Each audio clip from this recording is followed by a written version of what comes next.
Hi Zülke! Welcome to my presentation about how to survive Game of Thrones. Let me introduce myself. My name is Sir Romano from the House of Ross, from the 26th Kingdom, also known as Switzerland. I'm a principal consultant and partner, and I work since 16 years for Zülke in Zurich. I started as a professional software engineer directly from my education as a software engineer in the University of Applied Science, Aarau. After that, I was getting an advanced software engineer, then an expert software engineer, then a lead software architect, and finally a principal consultant. And as you can see, with my growing experience, also my hair grew longer and longer. And similar to the Dothraki, I will only cut my head if I'm defeated. That can be managed. In my past projects, I've worked for a Swiss private bank. And I experienced heavily the Game of Thrones that was played between people, between departments, between teams, between projects. And in my mandate before, I also experienced the Game of Thrones, but never in that extent. And also at Zülke, you can see a small glimpse of Game of Thrones when you have a good sensorium. What do I mean by Game of Thrones? I mean the power play that is happening between the people, the projects, the teams, and the departments, which results into massive conflicts. In this talk, I will show you why there is a Game of Thrones and what strategies you can use to survive this Game of Thrones. Note, the Game of Thrones is played everywhere. I have played the Game of Thrones, and all of you have played the Game of Thrones. It starts at the kindergarten with the fight about the puppet, and it ends at your deathbed when your descendants are fighting about your heritage. Playing the Game of Thrones is tightly coupled with violence. Do you ever have had the urge to kick someone off the escalator while you were in a hurry? Have you ever been so angry that you imagined killing someone? Don't worry, you're not disturbed. All of us have such thoughts, sometimes. Violence is deeply rooted in each one of us, because evolutionary, it was important for the human survival. Note, when I talk about violence, I mean physical violence and also non-physical violence. In the past thousands of years, we have used physical violence a lot. Nowadays, we use non-physical violence. All of us have 5 characteristics in us, which leads us to use violence. I call it the 5 inner demons. The first inner demon is predatory. Violence is often an easy way to gain an evolutionary advantage. Evolution is based on the mechanism of natural selection, which in turn is closely linked to the law of the strongest. When there was little food or potential sexual partners, the stronger one simply took what he needed. And if he didn't get it voluntarily, he just used violence. An example from the private bank. My project was situated in the IT department. Business department gives the requirements and the money to the IT department. IT department then builds and runs the software. So when we came, we introduced Agile and involved heavily the business department in the building of the software. Business was very happy about that because this was a novum in this bank. IT department was not happy at all. After the successful release of our software, business department took over our project, and now we are building the software in the business department. The IT department is not at all happy about that, especially the IT managers. They are very angry and they say, that's robbery. Business department says, no, this was just a logical step for the greater good of the company. The second inner demon is dominance. People use violence not only to get what they want, but also to gain or maintain their power. Power serves to avoid unnecessary struggles and risks. Once you have made it clear that you are the boss here, you don't need to fight every time and risk serious injuries when you make a decision. An example from the private bank. A manager in a meeting yells at me, "I have 13 years of software engineering experience. I'm working now for 10 years in this private bank as a manager. You don't need to tell me how we should build software." The manager uses clearly dominance to maintain his power. By the way, Tywin Lannister says, "Any man who must say, 'I'm the manager,' is no true manager."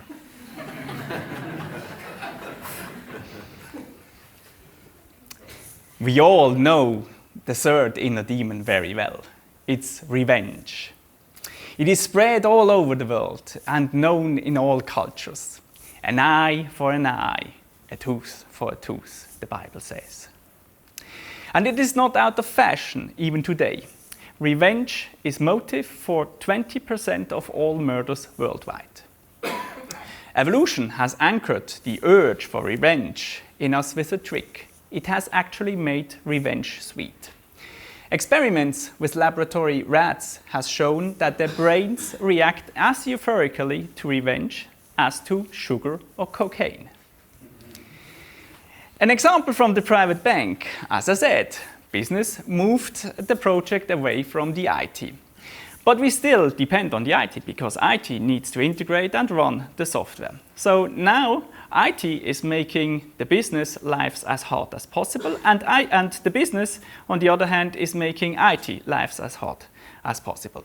Sweet revenge. And we are in the middle of it. Our fourth inner demon is called sadism. Fortunately, he does not live in all of us, but at least the capacity for sadism is present in every human being. A sadist enjoys it when other people suffer, whether physically or psychologically. Fortunately, pure sadism is relatively rare. It is often associated with other motives for violence, like the urge for revenge. Sadism is not inherent, it is acquired through life. I have no example for sadism. I have never encountered it, but I will never tolerate it. And oops, I will fight it with violence. The last inner demon will probably surprise some. It's ideology. But isn't ideology always about achieving a perfect state in which everybody is happy and satisfied? Theoretically, yes, but practically, the path to that state where everybody is happy and satisfied is often enough paved with violence and dead bodies. In principle, it is similar to the first demon, predatory. We take something what we want by force, but it is no longer about a purse or a four. It is about something more abstract. It's about a better world. An example from the private bank. The IT department of the bank had a waterfall process. Business gives the IT gives the money and the requirements to the IT department, and then the IT department runs and builds the software. Everything is more or less good. Then suddenly Silke appears in the private bank and promotes a new way, a different way, the agile way, and the conflict starts. All of us have 5 characteristics in us which leads us to use violence. The 5 inner demons: predatory, dominance, revenge, sadism, and ideology. You need to know these 5 characteristics to understand why people behave as they do. Fortunately, however, there are also positive characteristics that help us to suppress violence. I call these characteristics the 4 angels. Empathy originally served the purpose that people lovingly cared about their own children, parents, and relatives. Evolutionary, our empathic behavior has made it possible to have beneficial relationships between people which are not from our blood. For example, if we want to do business, it is much easier if we put ourselves in the position of our counterpart and understand the feelings and the motives. This is an evolutionary advantage. Those who behaved more empathically did better business and also increased, of course, their chance for survival. If you think you're not empathic at all, then I have good news for you. It is absolutely possible to extend your empathy and become more empathic in general. It's just a training case. An example from the private bank, I use empathy a lot during my work. I always ask myself, what are the motives, the goals, the feelings of my counterpart? And then I act accordingly. This is also why they have not yet beheaded me. The second angel that keeps violence under control is our self-control. The prefrontal cortex, which is here, of our brain, is used to make rational and complex decisions. But especially when a quick and uncomplicated reward can be achieved, the older, more emotionally controlled limbic system, which is here, switches on and creates a strong impulse to get the reward, even if it doesn't make sense, rationally speaking. Therefore, violent people also struggle with a general weakness of impulse control. Their limbic system is stronger than their prefrontal cortex. Fortunately, self-control can be trained specially. There are various exercises out there. For example, if you make exercise like jogging or going to the gym, or a strict diet can be an exercise. If anyone who learns self-control in one part can also apply this to other parts. The third angel is a shaky candidate, I must say. Our morals can either suppress or promote violence. Morality strengthens a group and helps to maintain peace. But it can also lead to violence to other people which think differently. The fourth angel is simply our mind. Being violent is often an easy and promises a quick success, but it's usually quite stupid. The smarter and more educated we become, the more other ways come to our mind to get what we want. This also makes sense from an evolutionary or biological point of view. If we want to save our own life, we prefer to look for security rather than violence. So cleverness is a survival advantage. We humans, we are predators. We are violent. It is important that you understand this and why we are violent. You need to know the 5 characteristics: predatory, dominance, revenge, sadism, and ideology. And that they can be managed by empathy, self-control, the moral, and the mind. By knowing this, you suddenly understand why the people are behaving the way they behave. And the whole Game of Thrones loses its horror. When you watch a TV show, a movie, or read a book, then watch out for these 5 characteristics. You will be surprised how easy it is to identify these, especially in the series Game of Thrones. And also use that to identify that in your projects and in your private life. For deeper knowledge, I would read The Better Angels of Our Nature, Why Violence Has Declined by Steven Pinker, and also book the Silke course Empathic Self-Management. So now we know that we are violent and why we are violent. In our daily work, we encounter this violence in form of conflicts. There are small conflicts between people, or bigger conflicts between teams, and even bigger ones between departments. A conflict occurs when the interests, objectives, values of individuals or groups appear to be incompatible or if they are incompatible. But the root cause behind that are our inner demons. As a leader, you need to know how to consult and mediate a conflict. For that, we use our 4 angels: the empathy, self-control, the moral, and mainly our mind. Conflict management means measures to prevent an escalation or spread of an existing conflict. This includes conflict consulting and mediation. The primary goal of a conflict management is to systematically deal with the conflict in order to reduce its costs, because a conflict is quite expensive. First of all, we need to understand what conflict types there are. I will present you the 7 most common conflicts which you will encounter in our business. Note, a conflict can also consist of other conflicts. A goal conflict exists if at least 2 goals are to be achieved but cannot be achieved simultaneously. This means these 2 goals are incompatible. Behind this conflict, the first demon, predatory, is lurking. An example is customer wants to have a cheap price but high quality.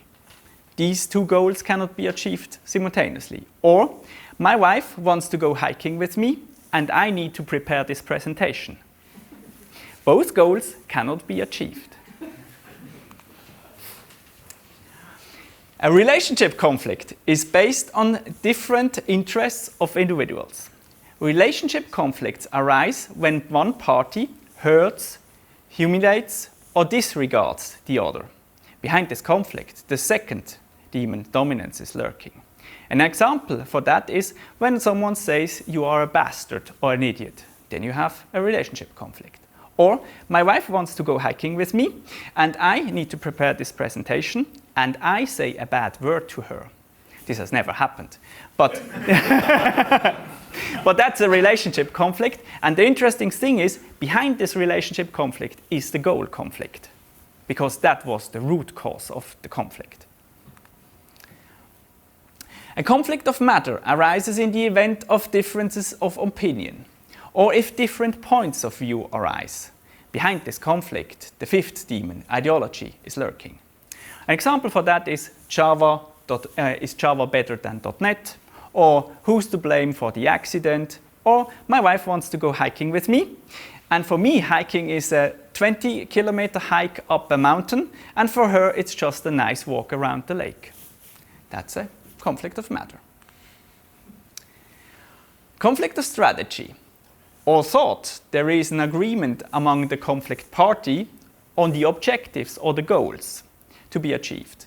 But there are different views on the way how to achieve these goals. Behind this conflict, the 5th demon, ideology, is lurking. An example for that is, should we go with agile software development or should we go with waterfall software development? Or my wife wants to go hiking with me and we agree to hike on the mountain Rigi, but she wants to go by car and I want to go by train. That's a conflict of strategy. Value conflicts are based on different value attributes of the parties involved. Values explain what is good, what is bad, what is right, what is wrong. Value conflicts arise only when people attempt to force one set of values to the others. Behind this conflict, the 5th demon, ideology, is lurking. An example for that is all of the religious conflict in the world. Or my wife wants to go hiking with me. And we go for a hike in the nature. And I throw garbage on the ground. And she doesn't like that garbage on the ground. And for me, it's just okay to throw garbage on the ground. That's a conflict of values. A role conflict arises when there are incompatible demands placed upon a person. Fulfilling both demands is difficult or not possible for that person. As a person in a role conflict, you are pushed into different directions. The different demands can also come from the person itself. Behind this conflict, the second demon, dominance, is lurking. An example for that is a customer in a store expects an honest advice from the seller. The management of the seller wants the seller to sell as many items as possible. This is a role conflict. Or as a student, you want to have good grades, but your friends expect from you that you are not a nerd. This is also role conflict. A conflict of interest is a situation in which a person is involved into multiple interests. Serving one interest could also involve working against the other interest. Behind this conflict, the first demon, predatory, is lurking. An example for that is a banker received confidential information in the bank, and he uses this confidential information privately to get rich. Or Zülke interests versus the interests of a customer. We always want to have a win-win situation, but sometimes it's just not possible. And then we will not do any business.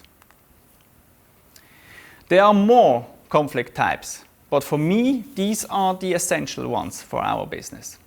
It is essential that you are able to analyze and categorize conflict so that you can choose the right conflict management strategy.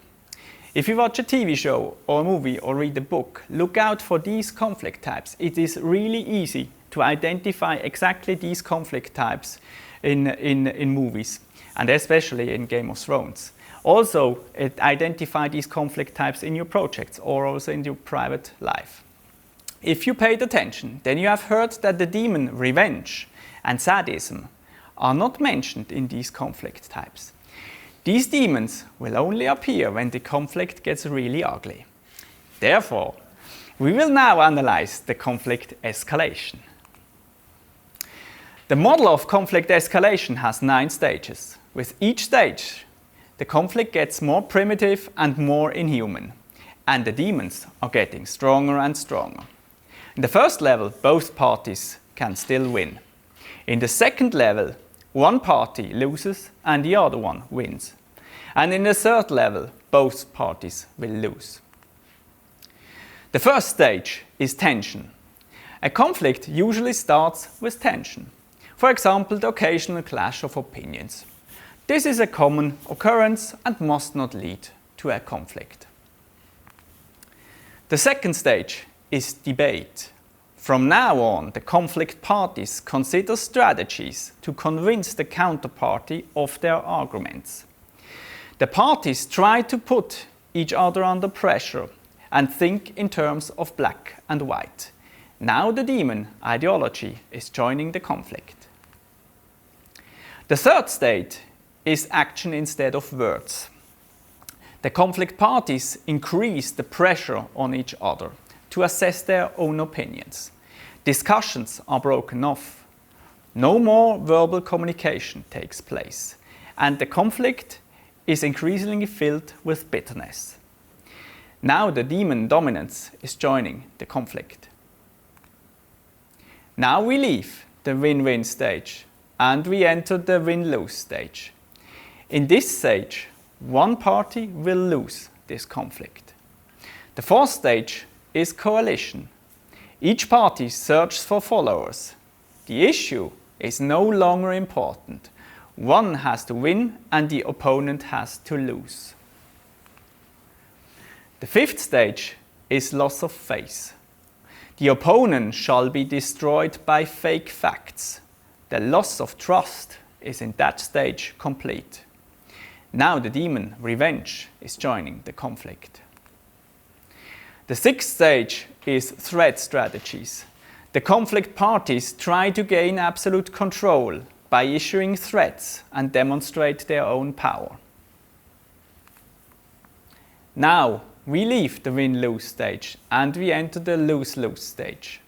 In this stage, both parties will lose. The seventh stage is limited destruction.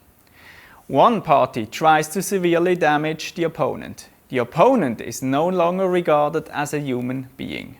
From now on, limited personal loss is seen as a gain. if the damage to the opponent is greater. Now the demon, sadism, is joining the conflict. The 8th stage is total extinction. In this stage, the opponent is to be extinguished by all means. The 9th stage is together into the abyss. From this point, personal extinction is accepted in order to defeat the opponent. Note, it may look like that in the last 3 stages will result into war, but this war is just another word for a conflict, which can easily happen between persons, between families, between teams, between departments, between enterprises, and of course between countries. When you watch a TV show or a movie or read a book, then look for these conflict escalation. It is easy to identify these conflict escalations, especially in the Game of Thrones. And Game of Thrones is right now with the series at stage 8. Let's have a look if they reach stage 9 next year. Fortunately, there are also strategies for de-escalating a conflict. We can use the following methods to de-escalate a conflict. In stage 1 to 3, we can mediate a conflict by ourselves. We can analyze the conflict, we can identify the conflict types and the source of the conflict. And then we bring the conflict parties together and we talk about the conflict and we resolve the conflict. In stage 4 to 6, there we need sociotherapeutic intervention. Here we need an expert, like a psychologist, to solve the conflict, because one party will lose this conflict. And in the 7th to the 9th stage, there we need forced intervention. Here you need a lawyer, a judge, the police or the army to solve that conflict. As a strategy for conflict resolution, I use this matrix to assess the conflict situation and to develop strategies for the conflict resolution. I ask myself, what kind of conflict resolution do I want? And then I will act accordingly. So, if I want to have a win-win situation, so both parties will win, then I am in the cooperative mode. So I need to be highly cooperative and I need to use high pressure to solve this conflict. If I want to win and my opponent shall lose, then I'm in the pressure mode. I will use low cooperation and I will use high pressure to solve that conflict. If I want to withdraw, then I will lose this conflict and my opponent will win the conflict. Then I need to be highly cooperative and I need to use low pressure. If I want to avoid the conflict, then the conflict will not be resolved, so both parties will lose.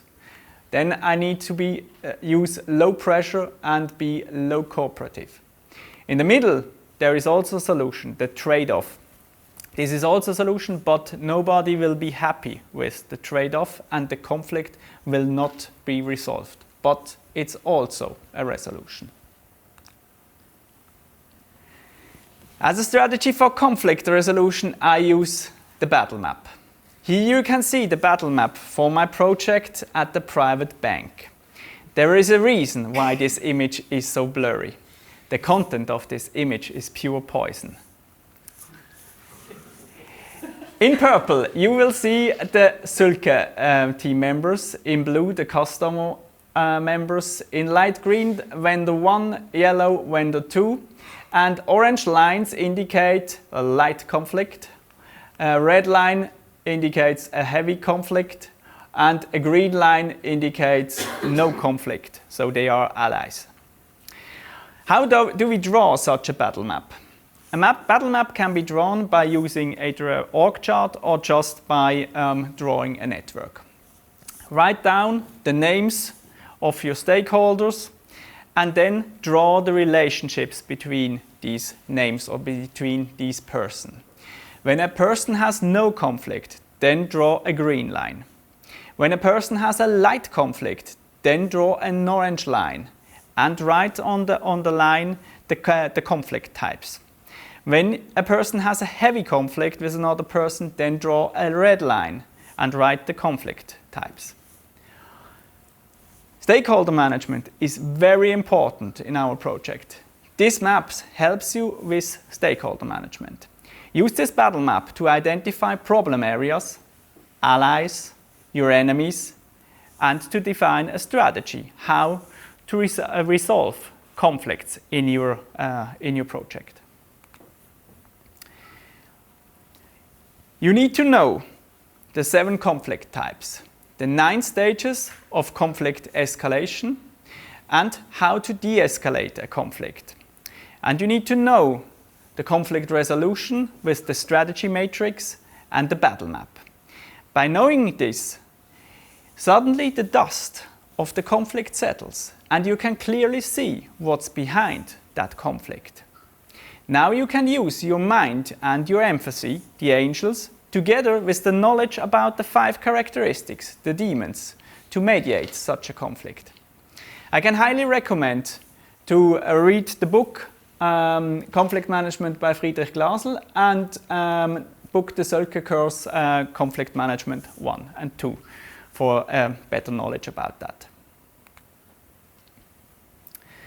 So now we know why there is a Game of Thrones and what strategies we can use to solve it.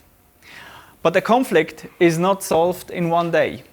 So we need other strategies to stay healthy during these difficult times. I will give you now 2 personal survival strategy tips. To me, these are the most important ones to stay healthy during these difficult times. You will be surprised. It's that simple. The first survival strategy tip is meditation. I meditate at least 4 times every week. Meditation relaxes my brain and makes me calm. The effect of the meditative state can be measured neurologically as a change in your brainwave. The heartbeat slows down, breathing deepens, muscle tension is reduced. Several studies show that meditation can improve your mind, your self-control, and your empathy, the angels. So it's absolutely perfect. Meditation is absolutely simple. You can meditate while sitting on a chair or by sitting on a pillow. Just sit upright, keep your eyes open and look at the wall. Now breathe in and breathe out. Count your breaths from 1 to 10 and start at 1. Try not to think about anything. Do this for 20 minutes. Suddenly you will feel that your brain will relax. For beginners, I can highly recommend the free app called Headspace for learning meditation. Just download it and start meditating. By the way, you should sit in meditation for 20 minutes a day. Unless you're too busy, then you should sit for an hour. It's an old Zen saying, and it's so true.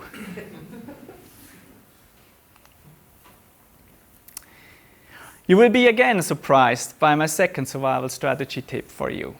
It's sleep. Yes, that's simple. All too often, sleep is completely underestimated. Sleeping is too important for our mental and physical health. Don't reduce it. Only at rest, your body can store what you have learned during the day, repair your cells, and recharge your batteries. This is good for the mind, the 4th angel. Sleeping makes you healthy, fit, strong and smart. Sleep at least 7 to 9 hours every day. There are a ton of studies out there about sleep. Just read them and then go to sleep for 8 hours. By the way, if you cannot sleep because your mind is wandering, you should get up and meditate. I can assure you after the meditation you can sleep very well. Like Daenerys Targaryen, you are holding now the key to a mighty weapon in your hand. It's knowledge. We have learned that we are predators and that we are violent. We saw the 5 characteristics: predatory, dominance, revenge, sadism and ideology, and that they can be managed by empathy, self-control, moral, and the mind. By knowing this, you suddenly understand why the people are behaving the way they behave. We've learned about the different conflict types, the conflict escalation and de-escalation, and the conflict resolution strategy matrix and the battle map. With this knowledge, you can use your mind and your empathy, the angels, together with the knowledge about the 5 characteristics, the demons, to analyze every conflict and come up with a good plan to solve the conflict. After that, I have gave you my 2 best survival strategy tips. It's meditation and sleep. Use this mighty weapon now in your project and in your private life and build and expand your skills by training and reading more about that topic so that you can go hiking with your wife without a conflict. And with that, stay strong and healthy because winter is coming.